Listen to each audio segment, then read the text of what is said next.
ప్రియ శ్రోతలు, ఈరోజు మన పాఠం హెబ్రీయులకు పౌలు రాసిన పత్రిక 9వ అధ్యాయం 1 నుండి 10వ వచనం వరకు. శ్రద్ధగా వినండి. యేసు మరీ శ్రేష్టమైన నిబంధనకు మధ్యవర్తి.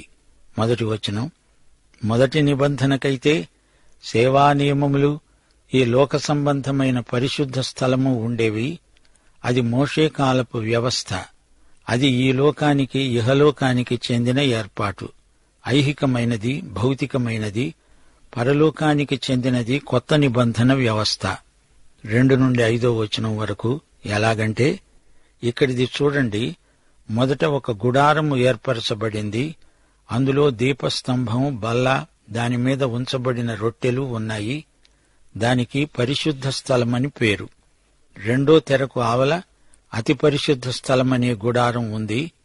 అందులో సువర్ణ ధూపార్తి, అంతటా బంగారు రేకులతో తాపబడిన నిబంధన మందసము ఉన్నాయి. ఆ మందసములో మన్నాగల బంగారు పాత్ర, చిగిరించిన అహరోను చేతికర్ర, నిబంధన పలకలు ఉన్నాయి. దానిపైన కరుణాపీఠమును కమ్ముకుంటున్న మహిమగల కెరూబులు ఉన్నాయి. వీటిని గూర్చి ఇప్పుడు వివరముగా చెప్పవల్లపడదు. గుడారంలో 2 విభాగాలున్నాయి. ఇవన్నీ బైబిలులోని ప్రథమ పంచగ్రంథాలలో వర్ణించబడినవే. అయితే గుడారం తరువాత దేవాలయం నిర్మించబడింది. నిబంధన మందసం, కరుణాపీఠం, కెరూబులు గుడారములో ఉన్నట్లుగా ఇక్కడ ఉన్నట్లే విశ్వసించారు. మొదటి భాగంలో దీపస్తంభం, బల్ల, దానిమీది రొట్టెలు, ఇది పరిశుద్ధ స్థలం. ఇక రెండో తెరకు అవతల అతి పరిశుద్ధ స్థలం. అక్కడ సువర్ణ ధూపార్తి ఉంది. నిబంధన మందసం, దానికి పైగా కరుణాపీఠం, కెరూబులు. 6-7 వచనాలు. ఇవి ఈలాగు ఏర్పరచబడినప్పుడు యాజకులు సేవ చేస్తూ నిత్యము ఈ మొదటి గుడారములోకి వెళ్లుతారు. గాని సంవత్సరానికి ఒక్కసారి మాత్రమే ప్రధాన యాజకుడొక్కడే రక్తము చేతపట్టుకుని రెండో గుడారములో ప్రవేశిస్తాడు. ఆ రక్తము తన కొరకు, ప్రజల అజ్ఞాన కృతముల కొరకు అతడు అర్పిస్తాడు. దీనిని బట్టి ఆ మొదటి గుడారము ఇంకా నిలుస్తూ ఉండగా అతి పరిశుద్ధ స్థలములో ప్రవేశించే మార్గము బయలుపరచబడలేదని పరిశుద్ధాత్మ తెలియచేస్తున్నాడు. సంవత్సరానికి ఒక్కసారి మాత్రమే ప్రధాన యాజకుడు ఒక్కడే అతి పరిశుద్ధ స్థలములో అడుగు పెట్టగలడు. ప్రధాన యాజకుడైనా రక్తం లేకుండా లోపల ప్రవేశించలేడు. తన కోసమే కాదు, బయట ఉన్న వారి పాపాల నిమిత్తం ప్రాయశ్చిత్తార్థమైన రక్తమది. ప్రాయశ్చిత్త దినాన ప్రధాన యాజకుడు బలిరక్తంతో ఏడాదికి ఒక్కసారి మాత్రమే ఈ పరిశుద్ధ స్థలంలో ప్రవేశించగలడు. కరుణాపీఠాన్ని ధూపము యొక్క పొగ కమ్మి ఉండగా వారి పాపాలు కప్పబడి ఉన్నాయని విశ్వసిస్తారు. ఇది ప్రతి సంవత్సరము మరల జరుగుతూనే ఉంటుంది. ఇదంతా యేసుక్రీస్తునందు నెరవేరుతుందని, దీనిని సంకేతంగా దేవుడు అనుగ్రహించాడు. పరిశుద్ధాత్మ ఈ పరమ సత్యాన్ని ఈ సంకేతాల ద్వారా మనకు నేర్పగోరుతున్నాడు. సామాన్య యాజకుల పరిచర్య పరిశుద్ధ స్థలానికే పరిమితం. లేవియకాండం 16వ అధ్యాయం 17వ వచనం. ప్రాయశ్చిత్తము చేయడానికి అతడు లోపలికి పోవునప్పుడు అతడు తన నిమిత్తము, తన ఇంటివారి నిమిత్తము, ఇశ్రాయేలీయుల సమస్త సమాజము నిమిత్తము ప్రాయశ్చిత్తము చేసి బయటికి వచ్చే వరకు ఏ మనుష్యుడు ప్రత్యక్షపు గుడారములో ఉండరాదు. హెబ్రీ పత్రిక 9వ అధ్యాయం 9వ వచనం. ఆ గుడారము ప్రస్తుత కాలమునకు ఉపమానముగా ఉన్నది. ఈ ఉపమానార్థమును బట్టి మనస్సాక్షి విషయములో ఆరాధకునికి సంపూర్ణ సిద్ధి కలుగచేయలేని అర్పణలు, బలులు అర్పించబడుతున్నవి. కొత్త నిబంధన ఏర్పాటులో మాత్రమే ఆరాధకునికి సంపూర్ణ సిద్ధి ఉంది. ఇవి దిద్దుబాటు జరిగే కాలం వచ్చే వరకు విధించబడి అన్నపానములతో, నానావిధములైన ప్రక్షాళనములతో సంబంధించిన శరీరాచారాలు మాత్రమే. వీటిలో జంతుబలి రక్తం కూడా ఉంది. నైవేద్యాలు, ప్రక్షాళనలు కేవలము బాహిరమైనవి. ప్రభు అన్నాడు, వెలుపలి నుండి లోపలికి పోయి మనుష్యుణ్ణి అపవిత్రునిగా చేయగలిగేది ఏదీ లేదుగాని లోపలి నుండి బయలు వెళ్లేవే మనిషిని అపవిత్రుణ్ణిగా చేస్తాయి. మార్కు సువార్త 7వ అధ్యాయం 3, 4, 8 వచనాలు. పెద్దల పారంపర్యాచారాలను బట్టి చేతులు కడుక్కోవటం కూడా వారి ప్రధానాచారాలలో ముఖ్యం. ప్రభువు వారిని కఠినంగా గద్దిస్తూ అన్నాడు, మీరు దేవుని ఆజ్ఞను విడిచిపెట్టి మనుష్యుల పారంపర్యాచారములను గైకొంటున్నారు, దేవుని ఆజ్ఞను బొత్తిగా నిరాకరిస్తున్నారు. మీ పారంపర్యాచారము వలన దేవుని వాక్యాన్ని నిరర్ధకం చేస్తారు. ఇటువంటివే అనేకములు మీరు చేస్తారు. ప్రియ శ్రోతలు, ఈ పాఠంలో మనకు పరిశుద్ధాత్మ ఎన్నెన్నో లోతైన సత్యాలు నేర్పుతున్నాడు. యేసు ప్రభువు మెల్కీసెదెకు క్రమానికి చెందిన ప్రధాన యాజకుడు. పాత నిబంధన లేవీయ యాజకత్వము, కొత్త నిబంధన యేసుక్రీస్తు ప్రధాన యాజకత్వము, అనగా మెల్కీసెదెకు క్రమానికి చెందిన యాజకత్వము. ఈ రెండిటినీ సరిపోల్చి చూడండి. అహరోను యాజకత్వం ఈ లోకంలో, ఈ భూమిపై గుడారమందు ఏ విధంగా ఉన్నదో, దీని ధర్మాలేమిటో ఇంతవరకు చూచాము. పరలోకమందలి గుడారానికి ఇది ఛాయ, సంకేతం. యేసుక్రీస్తు ఈ రోజున ఆ పరలోకపు గుడారంలో పరిచర్య చేస్తున్న ప్రధాన యాజకుడు. పరలోకములోనిదే అసలైనది. ధర్మశాస్త్రం అనగానే మనం దశాజ్ఞలను ప్రస్తావిస్తాము. గాని ఇక్కడ ఈ రచయిత ఆరాధన స్థలాన్ని గురించి ప్రస్తావిస్తున్నాడు, యాజకత్వాన్ని గురించి మాట్లాడుతున్నాడు. పాప సమస్యకు పరిష్కారం, నివారణ చేయగలవాడు మన ప్రధాన యాజకుడైన యేసుక్రీస్తు. హెబ్రీ పత్రిక 10వ అధ్యాయం 4వ వచనం, ఎడ్ల యొక్క మేకల యొక్క రక్తం పాపాలను తీసివేయడం అసాధ్యం. ఇప్పుడు ఈ సందేశంలోని ప్రాముఖ్యమైన సత్యాలు మరోసారి పరిశీలిద్దాము. 9వ అధ్యాయంలో సేవ అంటే ఆరాధన అని గ్రహించాలి. ఈ లోకములోని గుడారము అన్నప్పుడు స్థూలంగా ఈ భూమిపై నిర్మించబడినది అని గ్రహించాలి. అనగా భౌతిక పదార్థములతో నిర్మించబడినది. దాని కొలతలు, వైశాల్యం, పరిమాణం, వివరాలు చెప్పబడినవి. అయితే పరలోకమందలి ఆరాధన స్థలం భౌతికమైన ఈ కొలతలను మించినది. మా శ్రోతలు గ్రహించాలి, మనం గుడారాన్ని గురించి ఈ పాఠంలో చెప్పుకుంటున్నాము. హెరోదు కట్టించిన దేవాలయం కాదు. మోషేకు దేవుడు చూపిన మాదిరి ప్రకారం సాక్ష్యపు గుడారం నిర్మించబడింది. అది అరణ్య యాత్రలో వారు దేవుణ్ణి కలుసుకొని ఆరాధించిన గుడారం. పరలోక గుడారానికి ఇది నీడ, మాదిరి మాత్రమే. పరిశుద్ధ స్థలం దాటి తెర అవతల అతి పరిశుద్ధ స్థలం.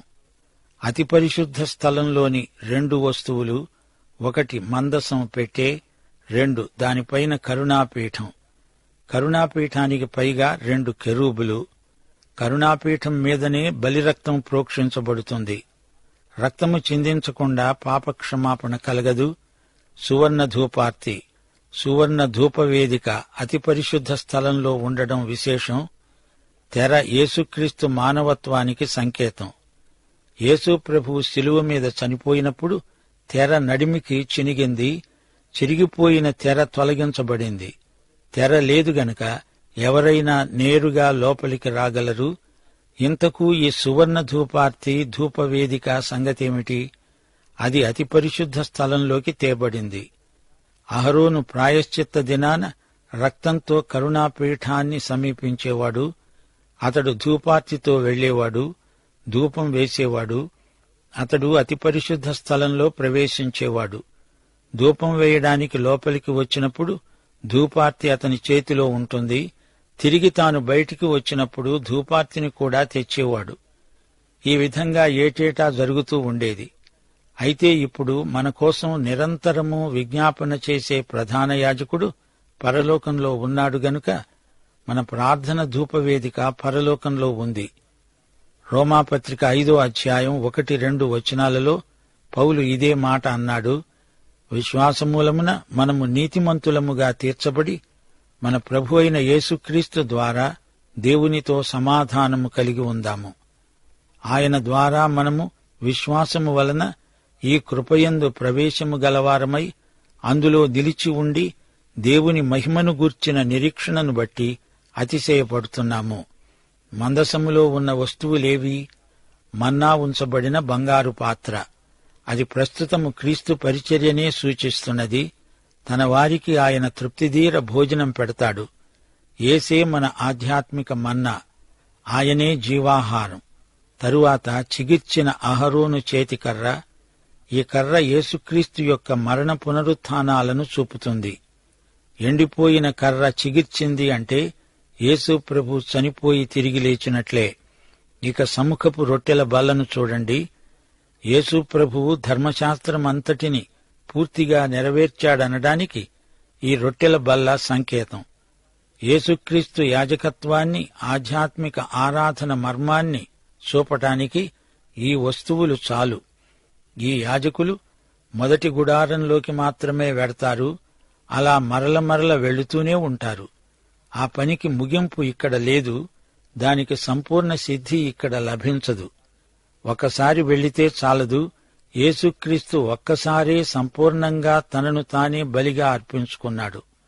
అదే మన ఆధ్యాత్మిక ఆరాధనకు ఆధారం. ఆరాధన అనగా మన ప్రధాన యాజకుణ్ణి సమీపించడం, స్తుతించడం, మహిమపరచడం. ఆరాధనకు ఆయనే పాత్రుడు. ఆరాధన నుండి సేవ ఉత్పన్నమవుతుంది. మత్తయి సువార్త 4:10 మన ప్రభువు సైతాను శోధనను ఎదుర్కొంటూ అన్నాడు, సైతానా పో, ప్రభువైన నీ దేవునికి మ్రొక్కి ఆయనను మాత్రమే సేవించాలి అని రాయబడి ఉన్నది. మీ శరీరములను సజీవయాగముగా ఆయనకు సమర్పించుకోండి.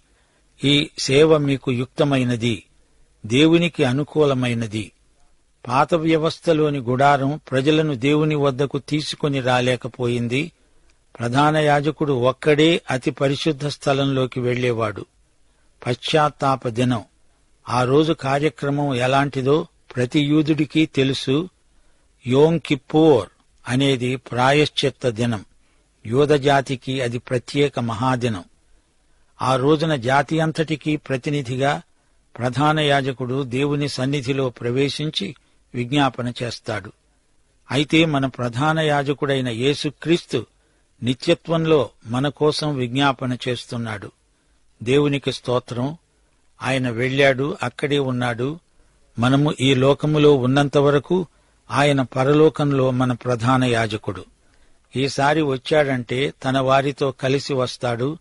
మనము వారందరూ కలుసుకుంటాము. ఆయన ఉన్న చోట మనం ఉన్న చోట ఆయన. దేవునికి స్తోత్రం.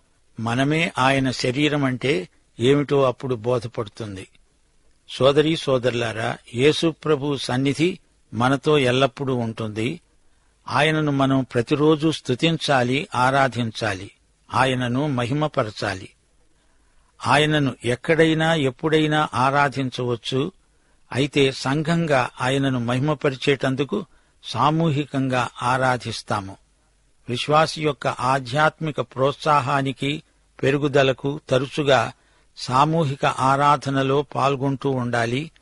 కాని మనము సర్వకాల సర్వావస్థల్లో దేవుణ్ణి సత్యముతో, ఆత్మతో ఆరాధించగలం.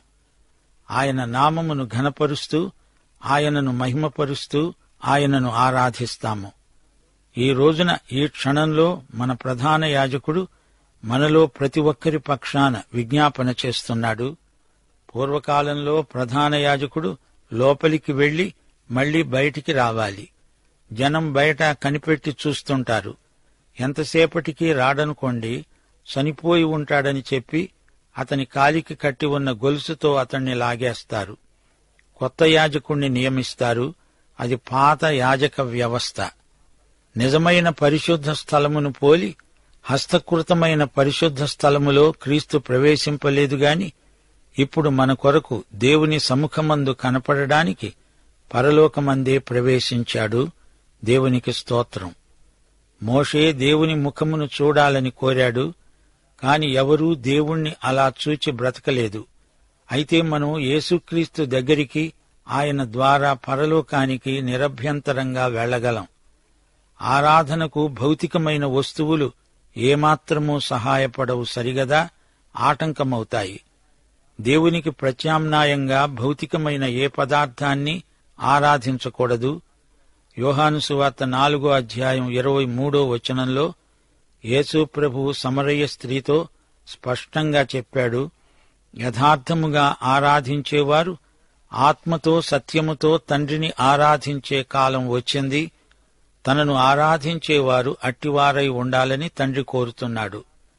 దేవుణ్ణి ఆరాధించగోరేవారు దేవుని స్థానంలో మరి దేనిని ఉంచకూడదు.